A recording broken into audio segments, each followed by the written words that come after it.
Kevin Hart, Dr. Umar, George Floyd, and Sheryl Underwood.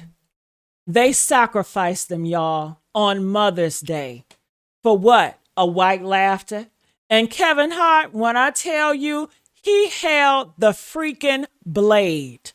Netflix throws this roast on Mother's Day, you all, and they bring out what's his name? Shane Gillis. Now, mind you, this is the same man who was fired from SNL for being too racist to host. Dr. Umar said it. When I tell you Dr. Umar said it when he said it, he said, I've never heard of the devil, but I know who he is now.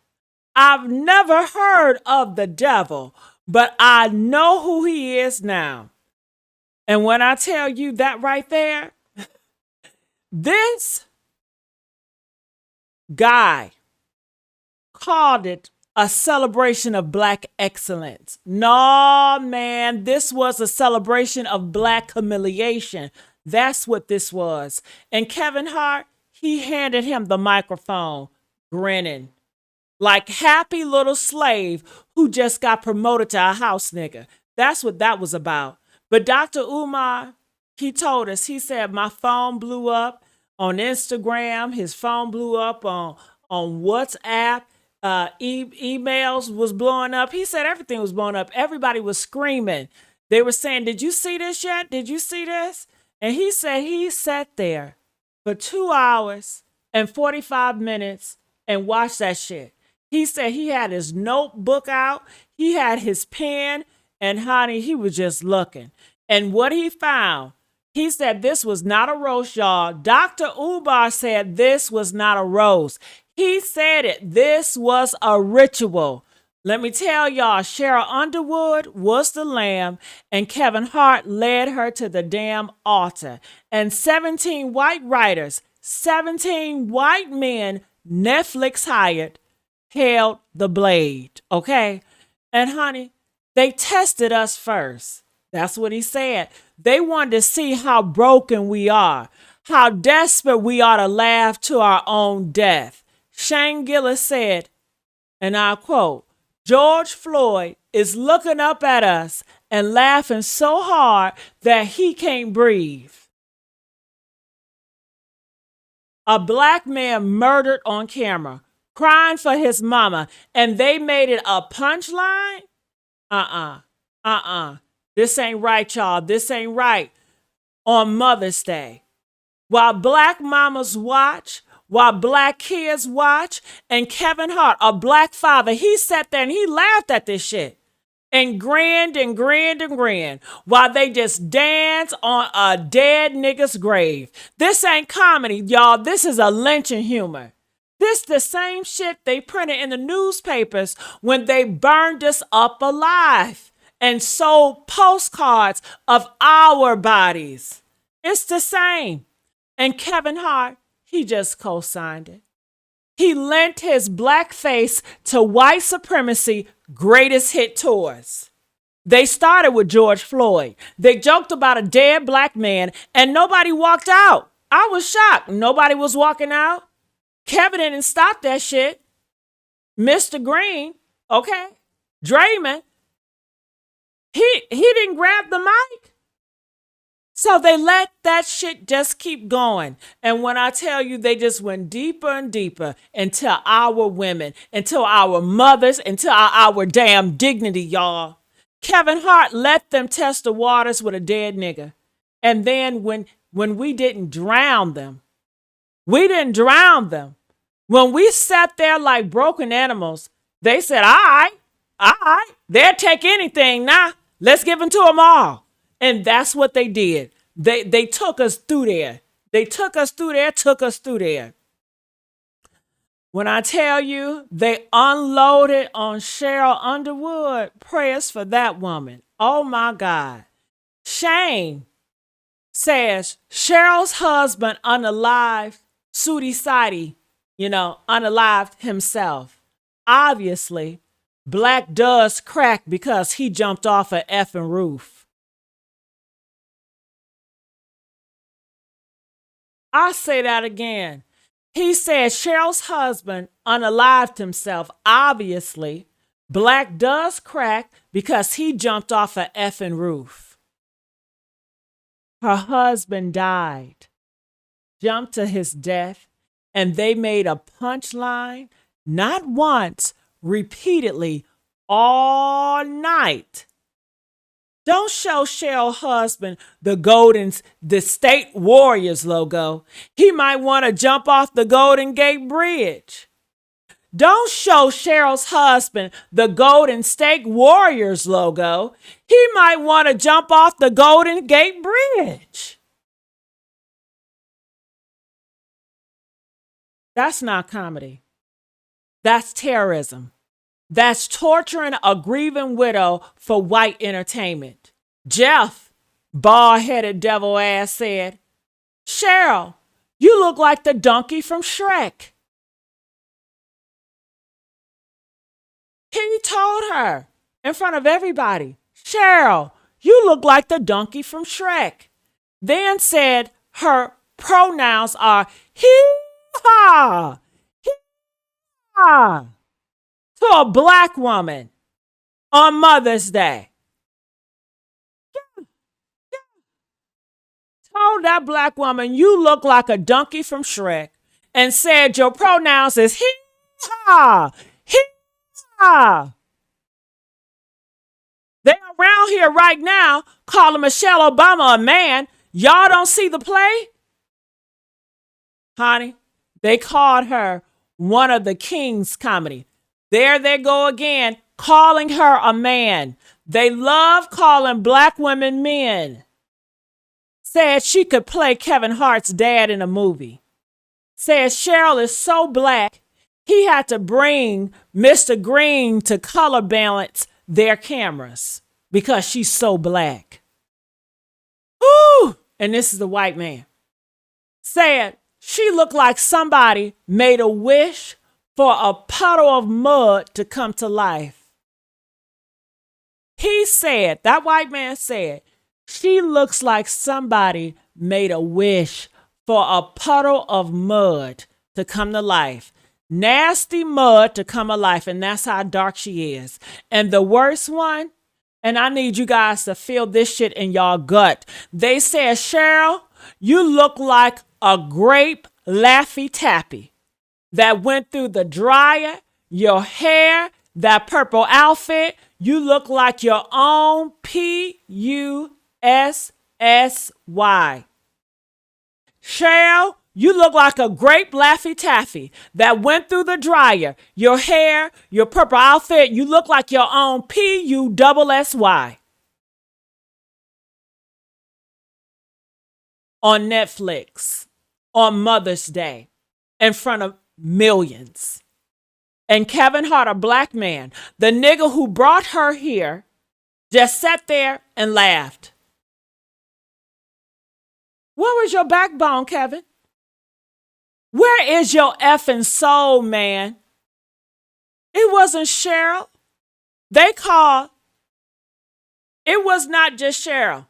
It was not just Sheryl. They called Lizzo a fat effing bitch. Clear as day. Nice flute, you fat fucking bitch. Yeah. They called Tiana Taylor a bitch. Said at least she's good looking because that bitch is not funny. Yeah. 2 black women called bitches by a white man on Netflix and nobody knocked his ass out. Dr. Umar said it. He said, how does a white man call a black woman a bitch? 2 different women on international TV and don't nobody get their ass knocked the fuck out? What? I tell you how, Dr. Umar, because Kevin Hart let it happen. Because every coward-ass black man in that room chose their Netflix check over their sister's safety. Mr. Green, you supposed to be a so-called alpha man? You sat there like a goddamn statue. Tiffany Haddish never spoke up. Regina Hall At least she didn't laugh. Thank God for Regina Hall, but she didn't stop that shit either. Dr. Umar broke it down, y'all. He broke it down. Mr. Green should have grabbed that mic and said, I'm a black man. I'm here for Kevin, but I do not like these jokes about black women. This changes right now or we are out. Or better, stand up, grab your sisters, and walk the fuck out. But no. Celebrity status over racial dignity. Netflix check over black women's lives. And Kevin Hart, the ringmaster of this minstrel show, led the parade of cowards. Lamar Odom walked out. Cat Williams spoke up and he left. But Kevin, he stayed. For the encore, for the paycheck, to deliver the final blow. 3 hours of watching black women get verbally castrated by white devils. And when Kevin finally gets up, when let me tell y'all, when Kevin finally gets up, when Dr. Umar thought, this is what Dr. Umar thought, because Kevin got up, Dr. Umar thought, he said, okay, here comes the alpha male. You know what this short motherfucker said? He said, y'all told me y'all wanted to see real nigga tonight. So I'm going to be a real nigga. He said that in front of all those white people. He said, y'all told me, the white people told him they wanted to see a real nigga.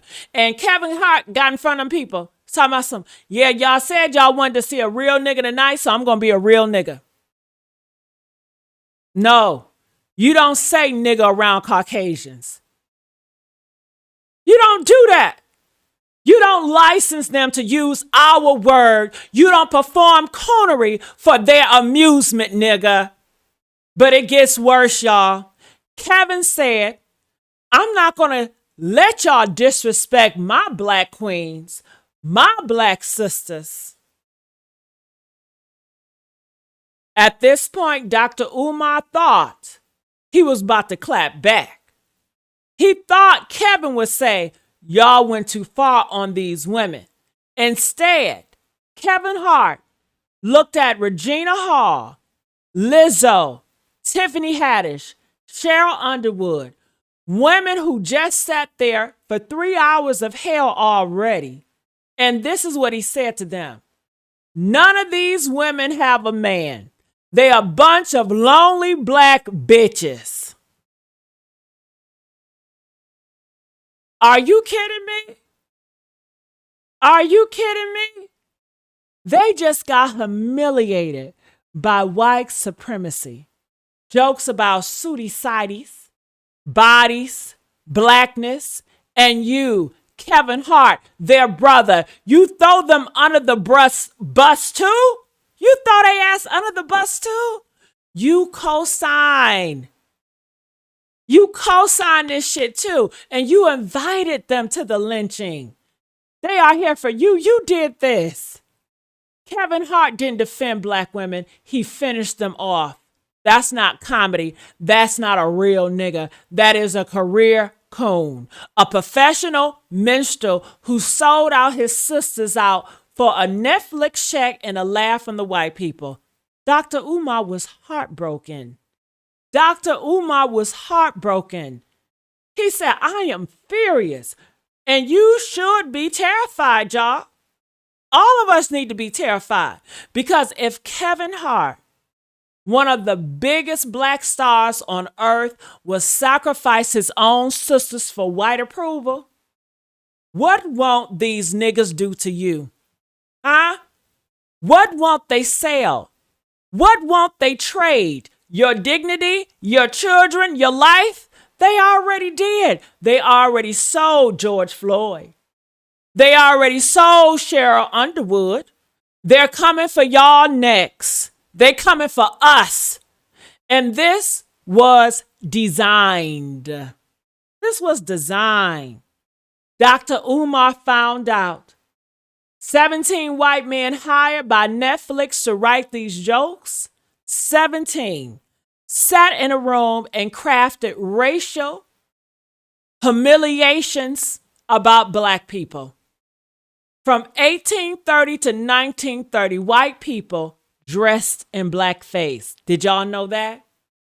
They played the Zip Coon, the Pickaninny, the Mammy, the Uncle Tom, the Laughing Simbo to justify slavery, to justify lynching. Now, they don't need blackface. They need to get a black comedians to laugh in our faces while the white writers pull the strings because they're the damn puppet. Netflix said, get Kevin Hart. Get Kevin Hart. Get Sheryl Underwood. Get Lizzo. Put black faces on the stage so when we degrade them, it looks like they don't mind. Get my likes up. Get my likes up. Netflix said, get Kevin Hart. Get Sheryl Underwood. Get Lizzo.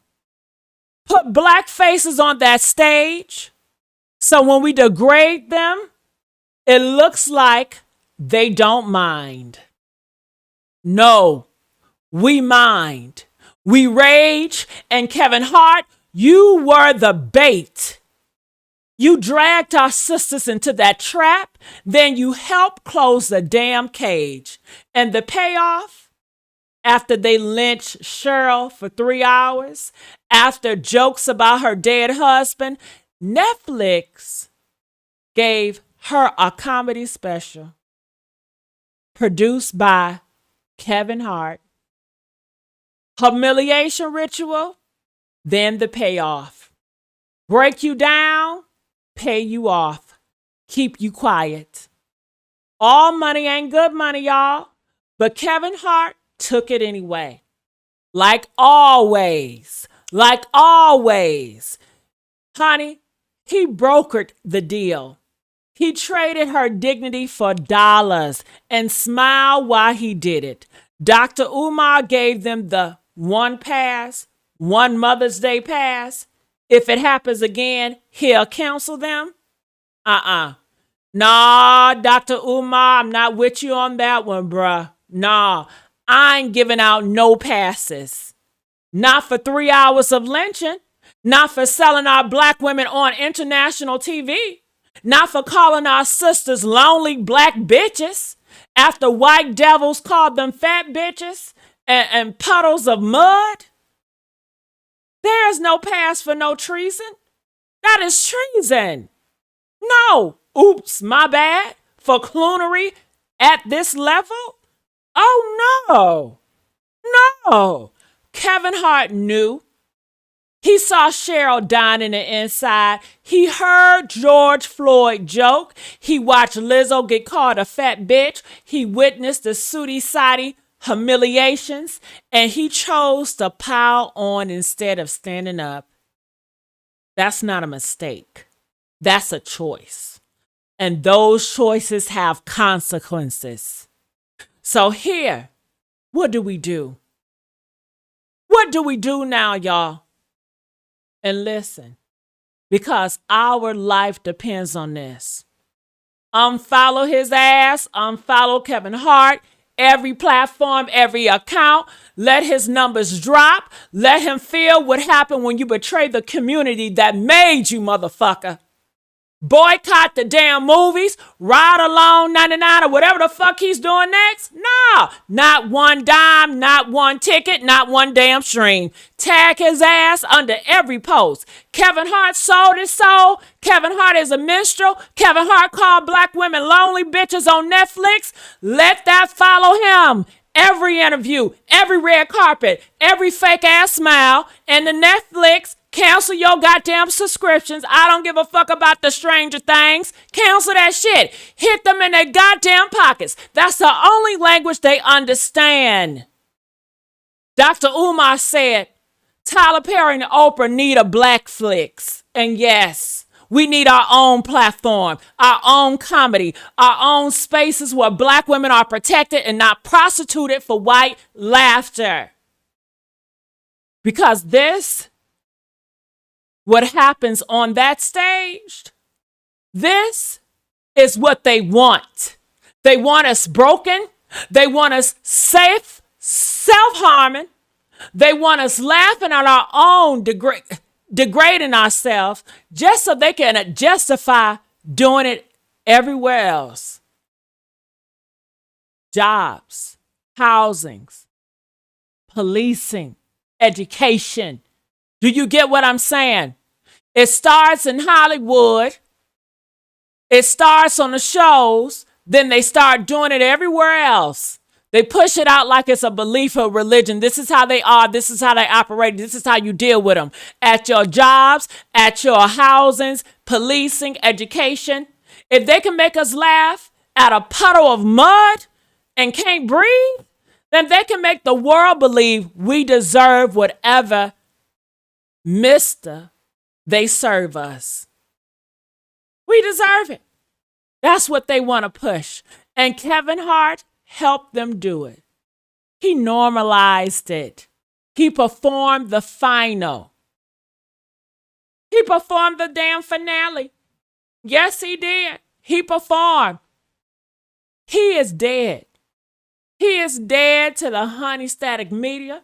He is dead to every black woman who destroys or does. He is dead to every black woman who deserves protection instead of punchlines.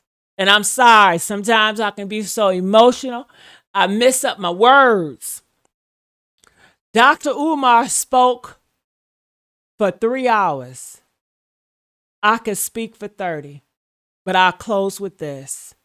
Kevin Hart, you wanted to be a real nigga. Real niggas don't let white men call black women bitches and laugh. Real niggas don't finish the lynching that white supremacy started. Real niggas stand up, speak up, and if necessary, walk the fuck off. And you did none of that. You did the opposite, and now you're going to have to live with that. And we're going to make sure you never forget it.